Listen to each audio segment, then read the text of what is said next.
एक ही चीज कहना चाहता हूं जी, मोदी जी देश नहीं है, आरएसएस संसद नहीं है और मनुस्मृति संविधान नहीं है।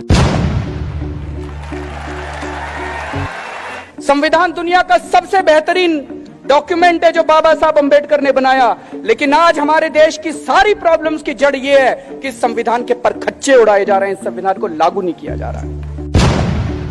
क्या एक आम आदमी इस देश के अंदर बोलने की भी आजादी रखता है? वो तय करते हैं क्या बोलोगे क्या नहीं बोलोगे। वो कह रहे हैं ये देशभक्त है, ये देशद्रोही है, ये कश्मीरी है, ये नॉन कश्मीरी है, ये जेएनयू वाला है, ये नॉन जेएनयू वाला है। अभी तक इस देश के अंदर हम देखते थे धर्म के नाम पे तो उन्होंने लड़ाया, हिंदुओं को मुसलमान से लड़ाया, हिंदुओं को क्रिश्चियन से लड़ाया, इस जात के लोगों को उस जात से लड़ाया।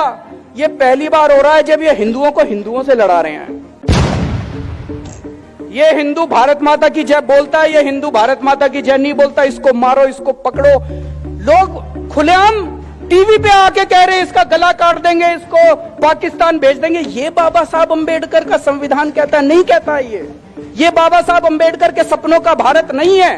ट्विटर के ऊपर आके लड़कियों को मां बहन की गालियां दे रहे हैं, सोशल मीडिया के ऊपर मां बहन की गालियां दे रहे हैं। एक टीवी चैनल की बहुत बड़ी पत्रकार है जिसका रोज आप टीवी में प्रोग्राम देखते हैं, उसको फोन कर करके गाली दी जा रही है, तू बाहर निकल तेरा ये कर देंगे।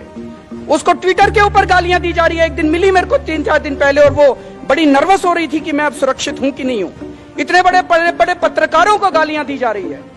लेकिन दुख ये होता है कि जो लोग गालियां दे रहे हैं उनको सोशल मीडिया के ऊपर हमारे प्रधानमंत्री जी फॉलो करते हैं, ट्विटर के ऊपर।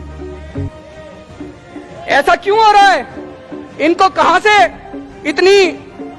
उनको कहां से ये एनकरेजमेंट मिल रहा है, कहां से ये साहस मिल रहा है कि वो इतने बड़े पत्रकारों को गाली दे सके?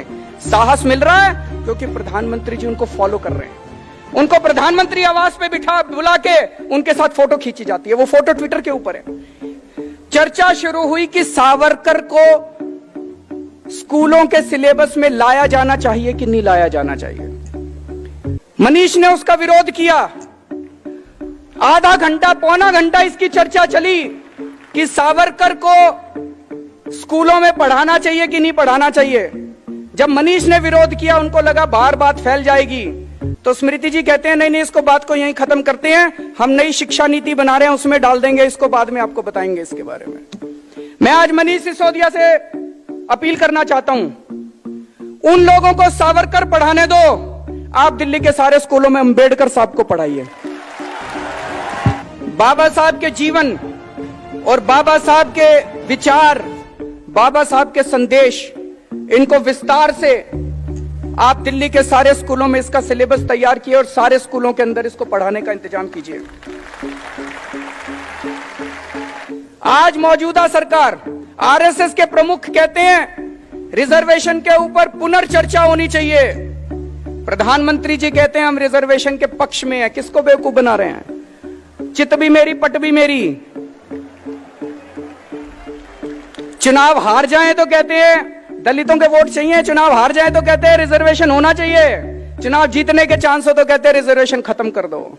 सारा देश देख रहा है इसको। मैं एक ही चीज कहना चाहता हूं जी, मोदी जी देश नहीं है, आरएसएस संसद नहीं है और मनुस्मृति संविधान नहीं है। आज ये देश कौन से संविधान से चलाने की कोशिश की जा रही है? बाबा साहब अंबेडकर के संविधान से या मनुस्मृति के संविधान से? हम ये बर्दाश्त नहीं करने वाले, ये देश ये बर्दाश्त नहीं करने वाला। बहुत सालों के संघर्ष के बाद, बहुत सालों की लड़ाई के बाद आजादी मिली थी और आजादी के बाद बाबा साहब अंबेडकर ने हमें यह संविधान दिया है। इस संविधान के लिए हम अपनी जान की बाजी लगा देंगे, लेकिन इस संविधान के विरुद्ध कोई काम नहीं होने देंगे। स्पीड न्यूज आपके घर, हर खबर पर हमारी नजर, निर्भीक और निष्पक्ष सदैव।